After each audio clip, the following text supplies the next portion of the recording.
इथे जमा झालेल्या प्रत्येकाला मुद्दाम सांगतो आणि मी मुद्दाम सांगायला का आलोय? भावे असून सांगायला आलोय, भावे असून सांगतोय मी तुम्हाला.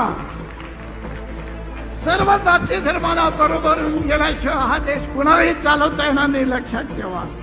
आणि म्हणून गांधी, नेहरू, यशवंतरावांचा विचार घेऊन शरद पवार या ठिकाणी आलेले आहेत.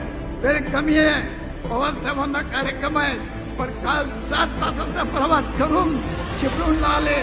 आज 650 लोकांना सकाळपासून पवार साहेब भेटले. 84 वर्षाचा तरुण. आणि म्हणून साहेब, या 84 वर्षाच्या तरुणाला हा 85 वर्षाचा म्हातारा नमस्कार करतो आहे.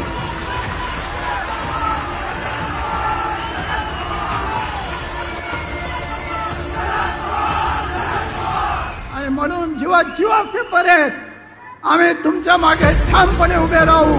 पुन्हा एकदा यशवंतरावांचा महाराष्ट्र उभा करायचा आहे.